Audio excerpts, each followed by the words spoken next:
시편 2편 1절 어찌하여 열방이 분노하며 민족들이 허사를 경영하는고 세상의 군왕들이 나서며 관원들이 서로 꾀하여 여호와와 그 기름 받은 자를 대적하며 우리가 그 맨 것을 끊고 그 결박을 벗어버리자 하도다. 하늘에 계신 자가 웃으시며 주께서 저희를 웃으시리로다. 그때의 분을 바라며 진노하사 저희를 놀래어 이르시기를 내가 나의 왕을 내 거룩한 산 시온에 세웠다 하시리로다. 2장 1절로 6절까지 우선 소개했습니다. 교재 가지고 계신 교재 3468페이지 펴시면 유업에 대한 언약시 나옵니다.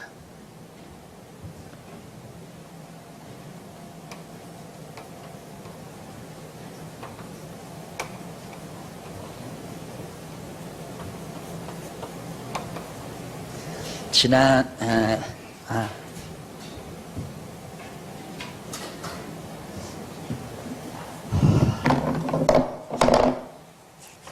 1편은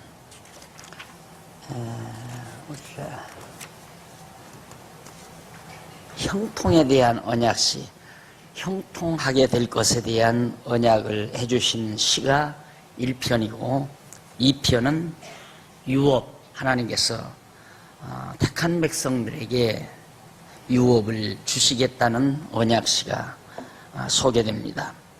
그래서 1편과 2편이 세우신 언약 찬양시라고 그랬죠. 하나님께서 언약을 세우신 것에 대해서 찬양한다. 그 언약을 세우신 내용을 하나님 앞에 찬양하는 내용이다. 그래서 형통에 대한 언약시는 지난번 시편 1편에서 상고했고요. 두 번째로 언약에 대한 유업에 대한 언약시 나오는데 우선 1절로 6절은 허사를 경영하는 열방을 비웃고 왕을 세우실 것을 언약을 합니다. 그러니까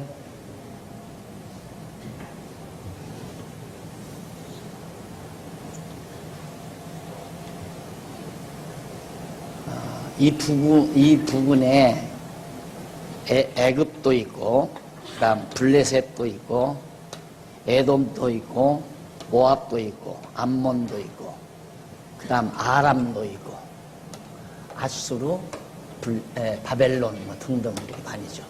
두로, 시돈 이런 등등. 그러니까 예루살렘이죠. 시온, 예루살렘. 근데 하나님께서 여기 이 땅을 유업으로 주신다고 하신 언약의 말씀에 대해서 찬양하는 내용입니다. 앞에 1장은 이스라엘 언약 자손들의 앞길이, 생애가 또 그들의 역사가 매우 형통하게 될 거다. 형통하게 해주실 것에 대한 언약이고, 그리고 이 땅을 기업으로 주어서 나라를 세우실 것에 대한 그런 유업에 대한 언약시가 2장에 나타납니다. 그래서 1절로 6절에는 이제 봉독해드린 6절에는 이 모든 나라들, 애굽이나 블레셋, 에돔, 모압, 암몬, 두로와 시돈 등 아람, 이 모든 주변의 열방들이죠. 이방 열방들. 이런 열방들이 어떻게든지 이 이스라엘 백성들이 여기 들어가서 이 기업의 땅을 얻어 나라를 세우고 살아가려고 하는 그것을 막 방해를 해요. 어떻게든지 못하게 방해를 하는데 그것이 다 허사다 그 말이에요. 여러분들이 그냥 이 내용들을 그냥 지나치지 말고 그런 내용 하나하나 들을 때마다 양식을 삼아서 해야 됩니다. 하하, 하나님의 택한 백성들을 방해하는, 그리고 모함하는, 그리고 온갖 수단과 방법을 가리지 않고 억압하는 그런 모든 이들의 행위가 다 허사로구나. 왜? 하나님이 이미 이 땅을 주어서 이스라엘의 백성들로 하여금 나라 세워 다스리게 해주실 것을 언약을 했는데 이 사람들이 반대하고 이 사람들이 방해한다고 해서 그게 가능하겠어요? 안 되는 거죠. 그래서 열방이 어찌하여 나오죠? 거기 첫 절에 2장 어찌하여 열방이 주변 나라 모든 열방이 분노하며 민족들이 허사를 헛된 일을 경영해요. 해봤자 아무 필요 없는 일. 이스라엘 백성들 못 살게 굴고 방해를 한다고 해서 방해받는 것이 아니다 이 말이에요. 우리가 그걸 알면 내가 하나님의 택한 백성이다 그게 확실히 믿어졌다면 남이 내 장사하는 것을 방해하려고 하고 내 사업하려고 하는 걸 방해하려고 하고 내 가는 길을 어떻게든지 해하려고 한다 하더라도 도리어 그 사람이 불쌍하게 여겨지는 이유는 헛된 일 하니까 불쌍하잖아요. 그렇게 나를 모함하고 나를 죽이려고 하고 나를 망하게 하려고 한다고 해서 가능한 일이 아니거든요. 하나님이 이미 정해놓으시고 인도해 가시는 거예요. 그러니까 결국 인간 우리가 딱 이렇게 정리해놓고 보면 남을 해하고 남을 망하기를 원하고 남을 망하게 하려고 하고 하는 일들은 전부가 다 하나님을 대적하는 행위죠. 전부가 그거 아니에요? 남을 욕하고 남을 비방하고 남을 억울하게 만들고 이런 것들은 하나님을 배반하는 행위예요. 내가 죄를 이겨먹어야지 하는 것도 하나님을 배반하는 행위고 어떻게 자기 마음대로 이겨먹고 지고 할 수 있습니까? 하나님이 이미 정해놓은 걸. 참 깊죠. 이스라엘 백성들의 이 노래가 참 깊어요. 우리들의 노래는 대동강 부른 노래. 깊이가 없잖아요. 우리들의 노래는 깊이가 없어요. 우리 보편적인 사람들. 근데 이스라엘 백성들의 노래는 아주 깊이가 있어요. 택한 백성들의 노래는. 어찌하여 열방이 분노하며 민족들이 허사를 경영하는가. 저 헛된 일을 왜 저렇게 경영하는 거. 세상의 군왕들이 나서며 관원들이 서로 꾀하여 여호와와 그 기름 부음 받은 자를 대적하며 우리가 그 맨 것을 끊고 그 결박을 벗어버리자 하도다. 결국 여호와 하나님께서 이 일을 다 여기 유업이죠. 이 기업의 땅, 이 유업을 주시기로 다 언약을 다 해놓으시고 준비해 놓으셨는데 이런 여호와 하나님을 대적한다 이 말이에요. 기름 부음 받은 자 메시아죠. 왕이에요. 왕을 세울 때 기름 붓죠. 다윗이 왕이 될 때 기름 부음 받지 않았어요? 그러니까 왕, 이거 메시아에 대한 하나의 구약시대 왕은 메시아에 대한 하나의 모형입니다. 그러니까 되지도 않을 일을 한다 이 말입니다. 이 주변 왕들이, 주변 나라들이. 그러면서 이제 막 우리가 저들 이 이스라엘 백성들의 모든 영향권에서 우리가 벗어나자. 하나님께로부터 하나님을 배반하고 여호와를 배반하고 기름 부음 받은 자를 우리가 배반해서 그들의 영향권에서 우리가 다 벗어나자. 그렇게 자기들끼리 모여서 계획하고 막 모사를 꾸미고 난리를 칩니다. 다 헛된 일이라 이 말이죠. 그때에 그러면서 4절 하늘에 계신 자가 웃으시며 하늘에 계신 자가 웃으시며 주께서 저희를 비웃으시리로다. 막 이렇게 한다 이거예요.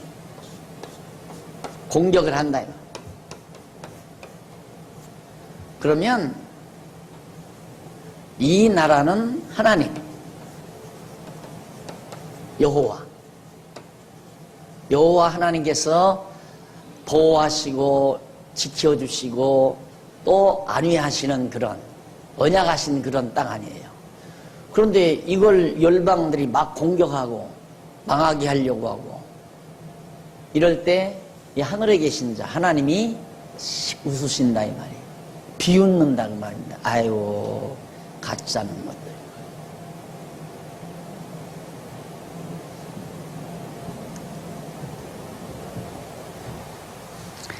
그때 분을 바라며 진노하사 저희를 놀래어 이르시기를 내가 나의 왕을 내 걸어간 산 시온산에 세웠다 하시리로다. 걸어간 산이 시온산, 예루살렘 시온산, 여기다가 하나님께서 왕 세웠다. 결국 하나님이 세웠다 하시리로다 라는 말은 과거 완료죠.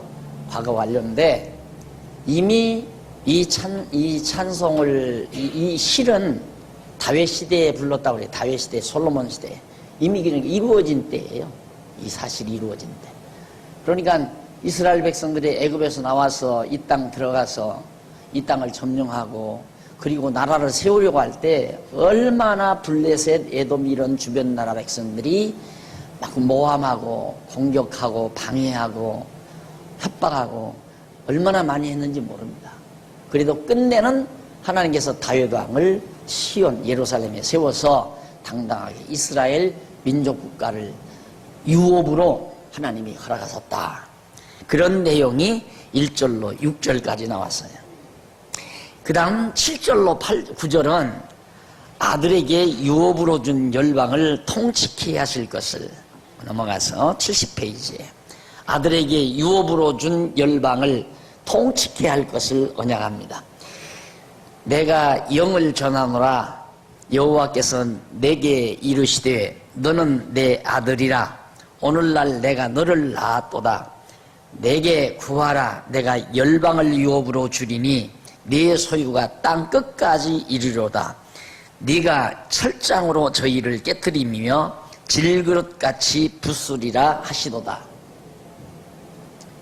물론 다윗 왕 시대에 이 모든 주변 나라들, 블레셋 이겼잖아요. 이 모든 주변 나라들이 꼼짝을 못하고 전부 다윗 왕국에게 조공을 가지고 왔어요. 그래서 갑자기 다윗 왕국이 부자가 되지 않았습니까? 솔로몬 때는 더 부자가 되고요.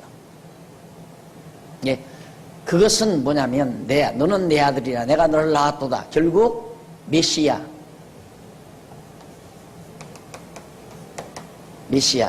즉 아브라함과 다윗의 자손으로 오실 예수 그리스도에 대한 언약이라고 볼 수 있죠. 바로 내 아들을 낳았도다. 그리고 모든 땅끝까지 다 다스리게 해주겠다. 8절 내게 구하라. 내가 열방을 유업으로 주리니 네 소유가 땅 끝까지 이르리로다. 그래서 예수님께서 제자들에게 성령이 너희에게 임하시면 너희가 권능을 얻고 땅 끝까지 이르러 예수 그리스도의 증인이 될 것을 언약하신 겁니다. 시편에 벌써 이렇게 언약을 했기 때문에. 그러니까 다윗이 이 주변 나라들을 다 지배하고 다스리게 된 것은 예수 그리스도가 장차 다윗의 자손으로 오실 예수 그리스도가 온 세상 땅끝까지 지배하고 다스리실 그리스도의 나라가 이 땅 위에 세워질 것에 대한 하나의 언약이라고 볼 수 있습니다. 그 언약시죠.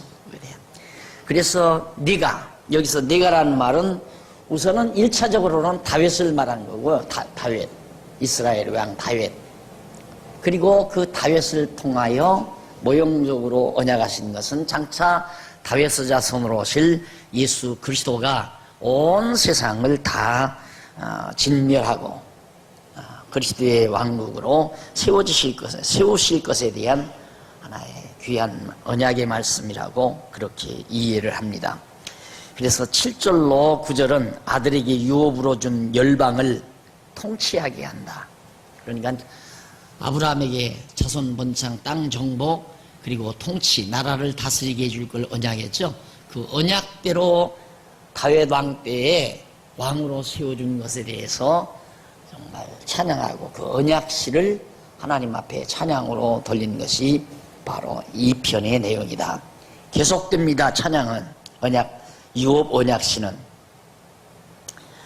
그러니까 앞에서는 왕을 세우고, 그렇죠? 1절로 6절에서는 왕 세우고, 그 다음 7절로 9절에서는 통치케 하고, 그리고 10절로 12절에서는 열방의 군왕들에게 교훈하며 진노로 망할 것을 경고합니다.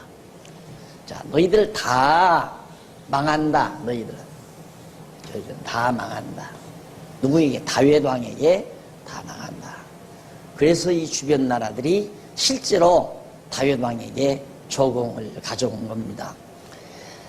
자, 10절 그런즉 군왕들아, 열방, 이방 나라들이죠. 군왕들아, 너희는 지혜를 얻으며 세상의 관원들아 교훈을 받을지어다. 여호와를 경외함으로 섬기고 떨며 즐거워할지어다. 그 아들에게 입맞추라. 그렇지 아니하면 진노하심으로 너희가 길에서 망하리니 그 진노가 급하심이라. 여호와를 의지하는 자는 다 복이 있도다. 자, 결국 다윗에게 와서 항복하고 조공을 가져오는 나라들은 그대로 살고 있어요. 놓아두지 않아요. 예, 다윗 왕을 잘 섬겨라. 그러면 산다. 만약에 그렇지 아니하면 다 망한다. 그래서 그 열방 모든 나라들이 다윗 왕을 섬긴 것처럼 장차 예수 그리스도, 만왕의 왕으로 오신 예수 그리스도를 온 세상이 다 그리스도 앞에 복종하고 경배할 것을 내다보는 그런 시라고 볼 수 있습니다. 그래서 12절까지 2장 1절로 12절까지가 유업에 대한 언약시다. 땅 주고 왕을 세워가지고 다스리게 하고 모든 이방 열방들을 다 복종케 한다라는 것을 언약하신 하나님의 언약시가 그대로 다윗 왕 당시에 이루어졌죠. 그 이루어진 것은 장차 다윗 자손으로 오실 예수 그리스도가 온 세상을 통치하실 것에 대한 하나의 모형적 사건이었다라고 그렇게 이해를 하시면 완벽한 이해가 되겠습니다. 자, 그러면 우리가 잠깐 정리하고 넘어가십시다. 73페이지 바로 첫 번째 단원 그 줄바꾼데 여기서는 지금까지 앞에서 살펴본 내용을 종합적으로 이해하는데 1편과 2편입니다. 그 줄바꾼데 나오죠. 시편 1편과 2편은 여호와 하나님께서 다윗으로 이스라엘 열조에게 세우신 언약에 대하여 찬양하도록 섭리하신 내용으로서 형통하게 하실 것과 열방을 유업으로 줄 것을 찬양한 것을 우리가 확인을 했죠. 이와 같은 언약에 대한 찬양시는 일찍이 여호와 하나님께서 선지자 나단을 통하여 다윗에게 그 이름을 존귀케 하시고 나라를 평안케 하시며 그 위의 왕위를 영원히 경복케 하실 것을 언약해 주셨습니다. 사무엘하 7장 8절로 17절. 그리고 더 나아가서는 하나님 여호와께서 인류의 시조 아담을 비롯해 이스라엘 열조와 모세와 다윗 등에게 세워주신 언약 섭리를 그 근거로 하고 있는 것입니다. 그러니까 근원적으로는 아담에게 생육하고 번성하고 그리고 땅을 정복하고 다스리라 하는 그 언약을 근거해서 아브라함에게 이스라엘 열조에게 언약하시고 그리고 모세를 통해서 언약하시고 다윗을 통하여 언약하신 그 언약 섭리를 근거로 해서 나단 선지를 통하여 다윗에게 언약한 말씀이 그대로 이루어진 것, 그런 언약의 말씀을 노래한 것이다 하는 얘기입니다. 그리고 그 다음 줄바꾼데 보면 여호와 하나님께서 다윗으로 언약에 대하여 찬양하도록 섭리하시는 것은 여러 언약들을 세워주시는 섭리를 통하여 계시하신 여호와의 신실성, 언약대로 거짓없이 이루어주시는 그 신실성을 다윗으로 찬양케 하시려는 계시 섭리가 바로 그 시편 1편과 2편에 담겨져 있다. 그리고 이스라엘 열조에게 세우신 여호와의 언약은 장차 메시아를 보내어 주실 여호와의 언약에 대한 예표로서의 모형과 그림자다. 16장 마태복음 16장 21절이죠. 따라서 여호와의 신실성에 대한 다윗의 찬양 내용은 장차 언약대로 오실 메시아에 대한 예언적인 성격을 띠는 여호와의 언약 계시다. 결국 궁극적으로는 메시아 보내실 것에 대한 언약시가 바로 시편 1편과 2편 내용이다. 자, 이렇게 해서 이제 열조에게 세우신 언약을 찬양케 하고, 이어서 제일 끝에 보세요. 밑에서 제일 밑에 두 번째 줄 끝부분, 뒷부분에 이어서 여호와의 언약 성취에 대한 기원을 찬양케 하시는 내용입니다. 제2절 넘어가서 74페이지. 제2절 성취의 기원 찬양시. 성취의 기원. 제1절 언약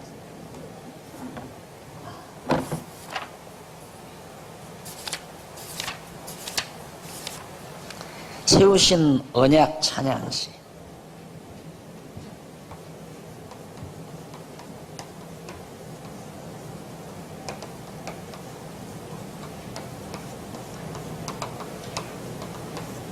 제2절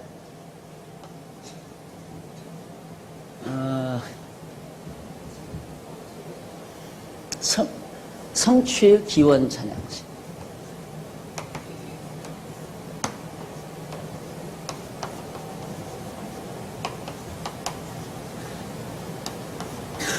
삼편에서 89편까지. 맞죠? 89편. 내가 왜 이걸 쓰느냐면, 여러분들이 이걸 알아야 시편을 아는 겁니다. 시편 전체를. 물론 이걸 아는 것은 시편 2편을 아는 거고요. 시편 전체를 아는 것은 지금 이 흐름을 아셔야 돼요. 그러니까 하나님이 언약하셨기 때문에 하나님 언약대로 이루어달라고 기원하는 찬양시다 이 말이에요.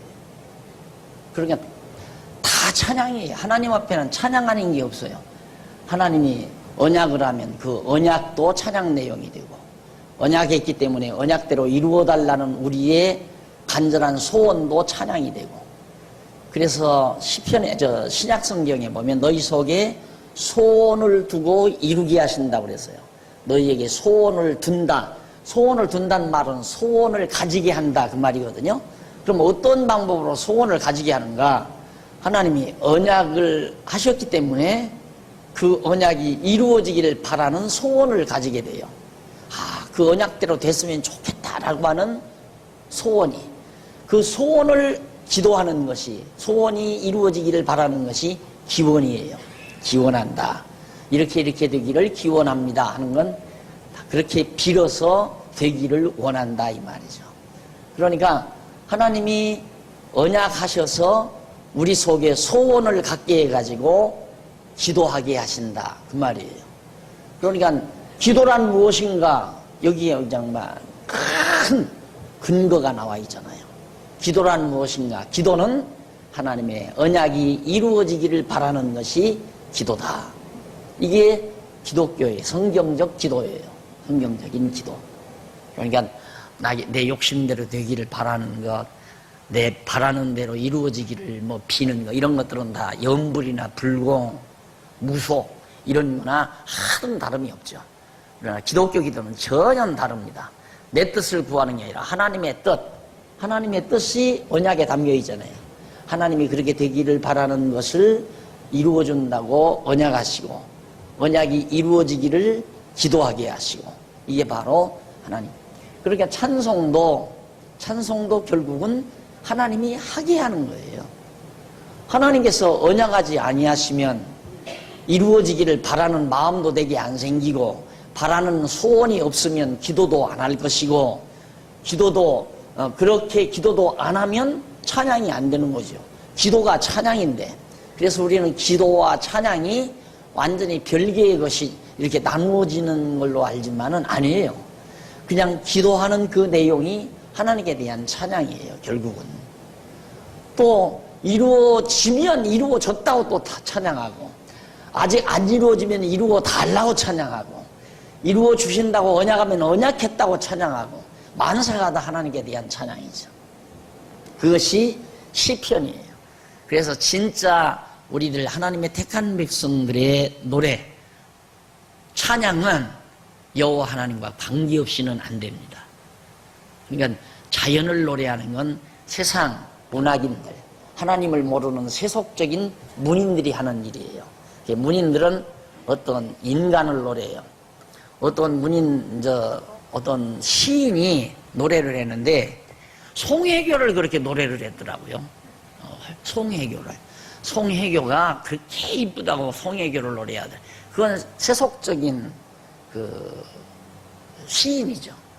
그러나 그리스도 안에서의 택한 백성으로 신은 여호와 하나님에 대한 언약과 기도와 성취에 대한 찬양, 이런 것들이 모두가 담겨 있는 거예요. 하나님의 섭리가 담겨 있는 내용이 우리들의 시가 되어져야 된다. 그래서 항상 우리 속에는 이런 노래가 담겨져 있어야 돼요.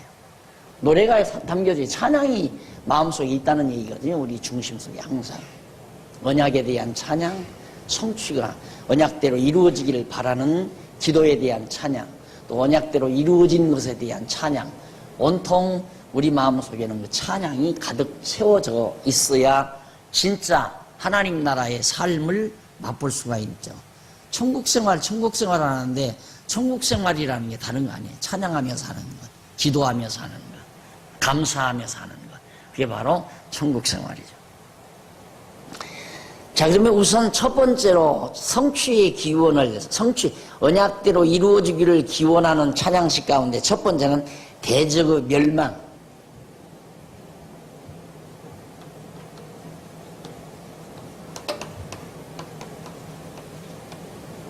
대적 멸망을 기원해요.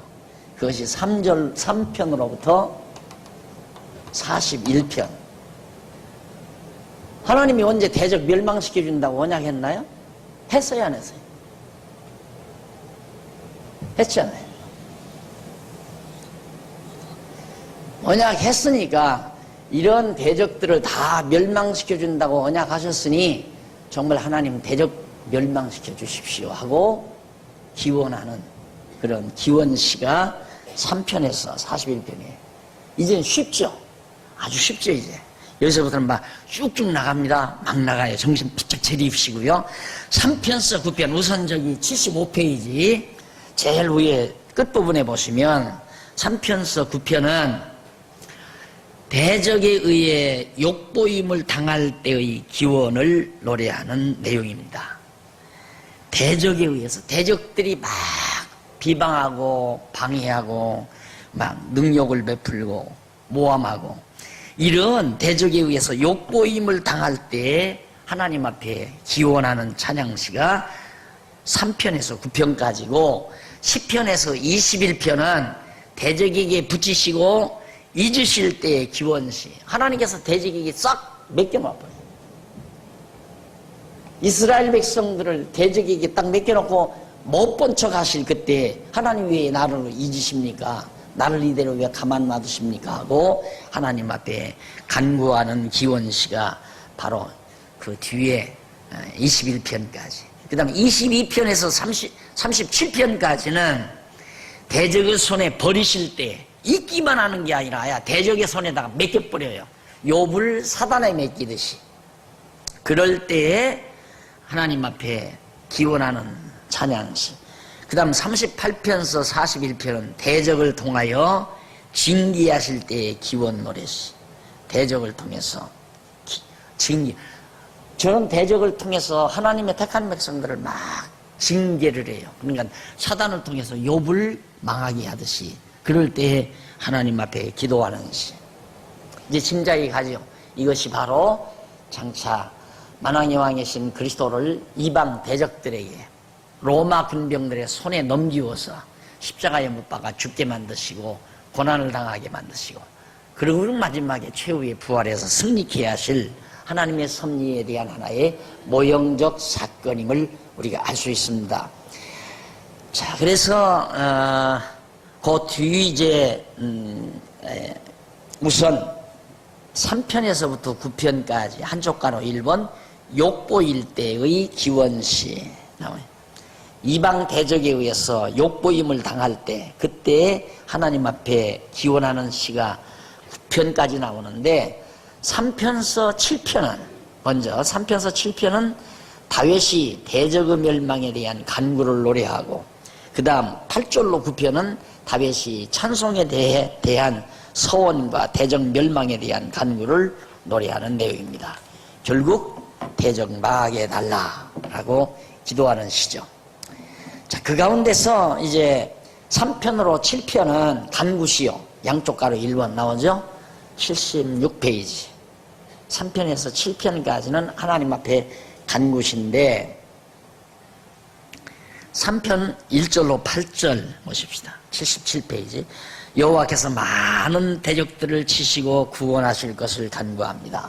하나님, 이 대적들을 다 쳐서 멸망시키시고 나를 구원해 주십시오. 대적 멸망시죠? 간단히 읽음. 이것이 다윗이 그 아들 압살롬을 피할 때의 지은 시입니다. 3편이 다윗이 이제 왕위에 올랐잖아요. 왕위에 올라섰는데 다윗의 아들 압살롬이 중간에 아버지를 데려가고 아버지를 내쫓고 자기가 왕궁에 들어가서 왕이 되려고 군대들을 동원하고 막 쳐들어왔어요. 그러니 아버지로서는 참 따분하죠. 자기가 칼을 들어서 아들을 죽일 수도 없고 그러니까 아버지가 양보하고 왕궁을 떠나요. 이것이 아브라함의 전법입니다. 근데 이건 전략이 아니에요. 지혜지. 전략이 아니고 지혜예요. 이 아브라함과 로시드 종들이 서로 풀밭 때문에 양들을 먹이는 목장 때문에 풀밭 때문에 싸움이 날마다 벌어진단 말입니다. 아침에 일어나면 목동들이 양떼들을 이끌고 이제 양을 먹이러 풀밭으로 나가면 좋은 풀밭에 가서 풀을 뜯기려고 목동들끼리 서로 삼촌과 조카 사이에 목동들이 싸운다 이 말입니다. 그러니까 나이 더 먹은 아브라함이 이건 아니다. 이래서는 안 되겠다 해가지고 롯을 불러들여서 롯아, 너 이렇게 우리끼리 이렇게 싸우는 건 안 된다.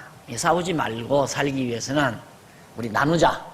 그러니까 네가 요단 동편 땅으로 가면 나는 서편 땅으로 가고 네가 서쪽으로 가면 내가 동쪽으로 가마. 아브라함이 아야 선택권을 롯에게 줘버려요. 그러니까 롯이 풀밭이 좋은 요단 서편 땅을 택했어요.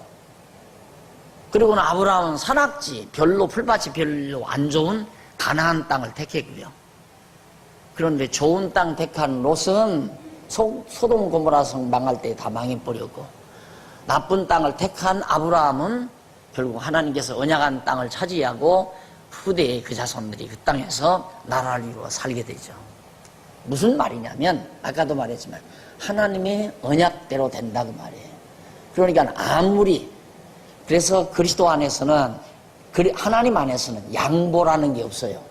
형통하게 되는 거지. 내가 양보했다. 양보라면 내가 저걸 가져야 되는데 내가 저걸 안 갖고 내가 너에게 주었다. 그게 양보 아니에요. 그게 아니에요. 아브라함 것은 요단 서편 땅 가나안 땅이지 요단 동편 땅이 아니라 말입니다. 그러니까 결국 아브라함은 형통하게 될 걸 알고 하나님이 언약했으니까 어차피 요단 동편 땅은 요단 서편 땅은 하나님이 나의 이 땅이죠. 이 땅은 하나님이 나에게 준 거다. 요단강 동편 땅은 이건 풀밭이 참 좋은데 이건 하나님께서 자기에게 약속한 땅이 아니니까 결국 롯이 차지하고 갔다가 망해버리고 말고. 다윗도 마찬가지예요. 다윗도 분명히 하나님께서 다윗 왕국을 세워서 그 왕가가 영원하고 경고케되리라고 언약까지 했는데 난데없이 갑자기 압살롬이라는 아들놈이 왕권을 침해하고 아버지를 내쫓고 지가 왕이 되려고 그러니까 아버지는 살며시 피한 거예요. 예, 어차피 형통하게 될 거. 구태여 자기가 칼을 들어 죽일 필요 뭐 있습니까? 그게 피했는데 압살롬이 전쟁을 하다가 결국 머리가 나무에 걸리자마자 군대들이 목을 잘라 죽여버리고 말았잖아요. 그때 다윗이 압살롬의 죽음에 대해서 얼마나 슬피 울었는지 모릅니다. 그러니까 하나님의 사람들은 마음이 강한 힘 앞에 굴종이 돼가지고 굴종을 하면 비참하고 서글프고 억울하지만 하나님의 사람들은 굴종이라는 게 없어요. 남보기에 지는 것 같아도 지는 게 아니에요. 그건 굴종으로 지는 게 아니에요. 형통하게 될 것을 믿는 당돌함 속에서 그냥 견뎌내가는 거죠. 남들이 보면 강한 힘이 이기는 것 같지만 이기는 게 아니에요. 결국 하나님의 뜻대로 되어진다. 그래서 다윗이 압살롬의 도전을 받으면서 많은 대적들이, 근데 압살롬만을 말하는 게 아니라 압살롬을 앞세워서 막 압살롬과 무리지어가지고 그놈들이 이제 권력 잡으려고 밀고 들어온다 이 말이에요. 그러니까 그 대적들을 하나님이 치시고 구원하신다. 하나님은 분명히 그렇게 왜 대적을, 자기를 대적하는 자를 멸망시킨다는 사실을 다윗이 알고 있었기 때문에. 그러니까 절대 우리 성도 사이에도 다 택한 백성 아니에요? 우리가 지금 여기가 다 택한 백성이다 하면 A라는 사람이 B라는 사람을 대적할 필요도 없고 B라는 사람이 A라는 사람을 대적할 필요도 없어요. 대적하면 대적하는 사람이 불쌍한 사람이죠. 그러니까 남을 짓누르고 이겨먹으려고 하는 것은 더구나 그리스도 안에서 그건 있을 수가 없는 거죠. 미련해서 그래요. 지혜로우면, 그리스도 안에서는 지혜로우면 그냥 참는 거죠. 도리어 도전하는 사람이 측은하고 불쌍하고 가련하게 보이고. 왜? 반드시 하나님의 택한 백성은 형통하게 돼 있으니까.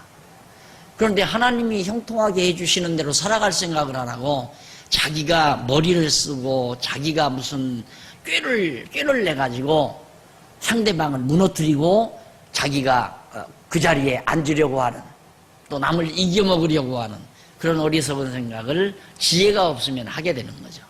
그냥 자기 할 일, 하나님께서 나에게 할 수 있게 해주신 일만 성실히 하고 살아가는 사람이 제일 지혜로운 사람이다. 그래서 항상 여러분들이 속상한 것은, 인간관계에서 속상한 것은 저 인간이 나를 자꾸 미워한다니까 이것 때문에 속상하잖아요. 이런 거 인간관계에서. 그게 얼마나 어리석은 거예요. 미워하는 사람이 바보지 미움 당하는 사람이 바보가 아니에요. 그런데 자기도 미련하, 미움 당하는 사람도 미련하니까 또 같이 열받는 거예요. 그러나 미련한 사람끼리는 미움 받는 사람이나 미워하는 사람이나 똑같이 둘 다 열받고 사는 거고, 지혜로운 사람은 미워하지도 않고 미움 받지도 않고. 당연할 거 아닙니까? 하나님이 다 형통케 하신다고 언약하셨기 때문에. 그래서 그런 시가 거기 나오는 겁니다. 자, 1절, 2절. 우선 그 밑에 1절로 2절에 보면 중간쯤 나오죠.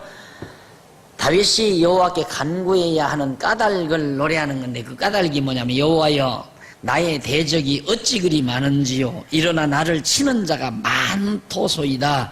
많은 사람이 있어 나를 가리켜 말하기를 저는 하나님께 도움을 얻지 못한다 하였나이다. 다윗을 죽이려고 하는 사람이 너무너무 많습니다 이 말이에요. 그래서 내가 하나님께 기도합니다.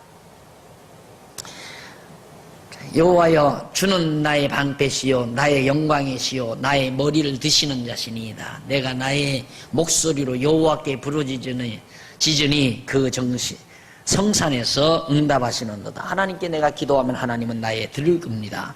내가 누워 자고 깨었으니 여호와께서 나를 붙드심이로다. 천만이 나를 둘러치려 하여도 나는 두려워하지 아니하리이다. 여호와여 일어나소서. 나의 하나님이여 나를 구원하소서. 주께서 나의 모든 원수의 뺨을 치시며 악인의 일을 꺾으셨나이다. 구원은 하나님께 있사오니 주의 복을 주의 백성에게 내리소서. 셀라. 이 셀라라는 말은 시적인 어조사입니다. 그렇게 이해하시면 됩니다. 자, 이래서 1절로 8절 대적을 치시고 구원하실 걸 간구하는 내용이었고요. 넘어가서 4편 1절로 8절은 여호와의 응답하심을 바라며 평안을 주실 것을 간구합니다. 아까 대적들이 모여오는 것은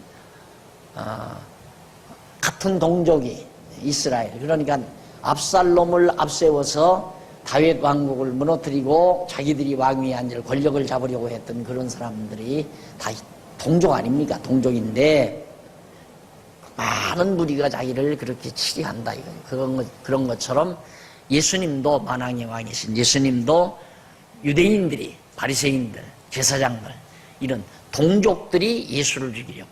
예수님은 완전히 원수들의 틈바구니에서 살았습니다. 마지막 십자가에 못 박혀 죽으실 때는 12 제자들까지 다 도망쳐버렸네요. 완전히 대적들만 있는 때였습니다. 그리고 몰래 숨어있는 마리아와 막달라 마리아 이런 사람들만 몰래 숨어서 예수님의 동정을 살폈던 거고요. 나머지는 전부 다 대적들이었어요. 예수님이 다시 부활하자 비겁하게 그때야 우여우여 모여드는 거죠. 그래서 여러분, 인간에게서 어떤 신실성을 찾으려고 해서는 인간은 사태에 따라서 돌변합니다. 사태, 자기 이권에 따라서 이쪽에 서고 저쪽에 서고, 그러니까 하나님의 뜻에 따라서 죽어도 이쪽에 선다라고 하는 건 그건 하나님이 지켜주지 않으면 어려운 거예요. 하나님이 지켜줘야 이건 하나님의 뜻이다라고 확신이 올 때 그건 목숨 내대고 그 자리에 서 있는 거죠. 근데 베드로도 그렇게 죽어도 주를 따르겠습니다 난리 치더니만 예수님이 십자가 못 박혀 죽게 되니까 도망쳐 버리잖아요.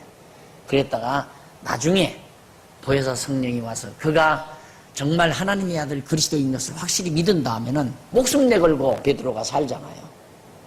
그러니까 그렇게 우리가 정말 믿음의 신조를 지켜나가는 것도 성령의 능력과 깨달음에 의해서 되지는 거지. 인간의 의지는, 인간적인 것은 자기 이권에 따라서 왔다 갔다 하는 존재다. 그러면서 너희는 4절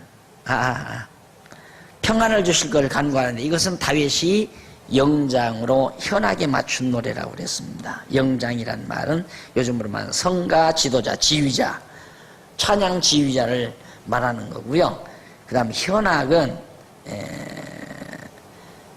따라 현악에 맞춰 노래했는데 줄로 되어진 그런 현악, 악기를 뜻하는 거죠.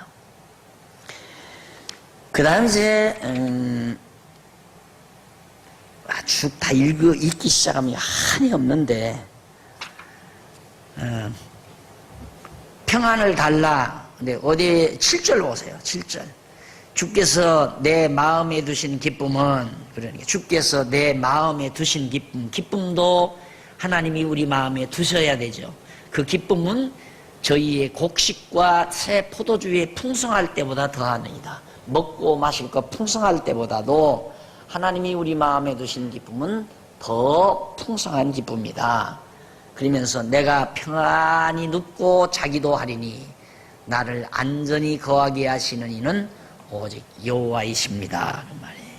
그러니까 아무리 대적들이 많이 쳐들어와도 평안히 나를 거하게 하시는 분은 여호와 하나님이고, 나의 마음속에 평강을 주고 기쁨을 주시는 분은 하나님이시다. 그러니까 이 시편에 보면 그런 내용이 나오죠. 사랑하는 자에게 잠을 주시는도다. 그 말은 다윗이 이제 부른 찬양인데, 다윗이 왕노를 하고 있을 때 그 왕궁 하나 놓고 이런 이방 나라들이 언제 쳐들어올지 모르는 거죠. 언제 쳐들어올지. 여기다 딱 성을 쌓고 있지만, 성에 아무리 파수꾼을 많이 세워놨다 할지라도 여호와께서 성을 지켜주시지 아니하시면 다 헛거예요. 그러니까 이 성 안에서 다윗은 평안히 잠자는 거예요. 왜? 내가 내 왕위를 경고케 하고 내 왕가를 영원히 하리라. 하나님이 언약을 했기 때문에 그 언약하신 여호와 하나님만 믿고 평안히 잠 잘 자고, 안 그러면 잠 못 자죠. 항상 잠 못 자죠. 여러분, 청와대가 그게 보통 괴로운 자리가 아닙니다. 이제 요즘 또 아침 신문 보니까 내년 봄이 문제다 뭐 그러고 나오는데, 지금 이북에서 지금 아주 김정일이 발길이 아주 바쁘잖아요. 무슨 모사를 꾸미고 있다 하는 얘기죠. 그러니 그런 일저런을 생각하면 얼마나 불안하고, 또 그렇고 빨리 이놈의 경제가 살아나야 하는데 경제는 살아나지도 않고, 백성들은 아무성이고, 또 봄철 따뜻하게 되면 또 촛불 집회, 또 이런 촛불 되면 또 일어날까 겁이 나기도 하고, 하루 한 날 편안한 날이 없죠. 하나님 의지하지 않으면 다윗도 그 이유가 그런 정도가 아니에요. 이건 전부 다 대적인데, 주변이 다. 여기만 놔두고 전부 다 대적이에요. 자기 아들까지라도 대적이 됐는데. 그런데 평안할 날이 있어요? 사랑하는 자에게 잠을 주시는도다. 하나님의 언약을 믿고 여호와의 언약을 믿고 사는 삶이 얼마나 확실하고 분명한 삶인가를 다시 한번 확인할 수 있습니다. 넘어가서 5편 1절로 12절. 기도를 들으시고 원수들을 정죄에 멸하시라고 간구하죠. 하나님이여 내 기도를 들으시고. 이것도 다윗이 영장으로 현악에 맞춘 노래라고 그랬습니다. 기도를, 내가 하나님 앞에 드리는 이 기도를 들으셔야 됩니다. 그리고 원수들을 다 정죄하여 멸하십시오 라는 얘기죠. 1절로 3절 82페이지 1절로 3절에 보면 자기의 기도를 들어주시라는 간구를 노래하는 내용입니다. 하나님이여 나의 기도를 들어주십시오 라고 노래를 해요. 그런데 심사란 말이 나오죠. 그 심사, 히브리 말로 하기그란 말이에요. 이는 솔로몬이 아니라 속으로 중얼거림 또는 묵상. 우리가 묵상하면 그냥 눈만 감고 중얼중얼 입술만 달라가 소리는 안 내고 그런 것, 아니면 묵상, 속으로 생각하는 것, 그걸 바로 심사라고 그러죠. 그 다음 밑으로 내려오면 기도하고란 말이 나와요. 히브리 말로 아라크란 말입니다. 이는 정리하다 또는 순서대로 놓다, 기도하다, 순서대로 놓다, 그리고 준비하다라는 등의 뜻입니다. 기도하다라는 말은 별로 많이 농도가 짙질 않은데 3절 한번 보십시다. 본문 어찌하여 아침에 주께서 나의 소리를 들으시리, 주께서 나의 소리를 들으시리니, 아침에 여호와여 아침에 주께서 나의 소리를 들으시리니 아침에 내가 주께 기도하고 바라리이다. 내가 주께 기도하고 바라리이다. 그래서 기도하고라는 말은 정리하고 순서대로 놓고 준비하고, 그러니까 마음을 정리하고 하나님 앞에 바라리이다. 바란다는 말이나 기도한다는 말이나 비슷하잖아요. 바란다, 하나님 앞에 바란다, 기도한다. 기도하고라는 말보다는 내가 마음을 정리하고 정돈하고 하나님 앞에 바랍니다 라고 그렇게 이해하면 되죠. 4절로 7절 밑에 네 번째 줄, 악한 자를 싫어하시는 여호와를 경배하겠다는 서원. 악한 자, 이게 다 악한 자들이죠. 이방인들, 이게 다 악한 자. 다윗을 대적하는, 하나님의 택한 백성을 대적하는 이방 나라들을 다 하나님께서 멸하실 것을, 싫어하실 것, 그런 악한 자를 싫어하실 것을 여러 가지로 표현하죠. 악한 자는 오만한 자, 거짓말하는 자, 행악자 등등으로 표현하죠. 그 다음 이쪽 넘어와서 83페이지 8절로 10절 중간쯤 좀 못 미쳐서,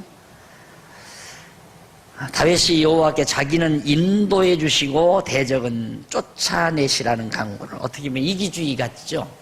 근데 우리들이 생각하는 그런 이기주의에서 그런 게 아니에요. 이게 하나님께서 이미 다윗에게는 기업을 주시기로 언약을 했고, 이들은 망하기로 하나님께서 이 언약시에서 다 말씀했잖아요. 언약했잖아요. 그러니까 그 언약대로 하나님이 이루시옵소서. 그러니까 이루어달라 이거예요. 성취해달라. 언약대로, 이 언약대로 이루어달라. 그 언약이 뭐냐?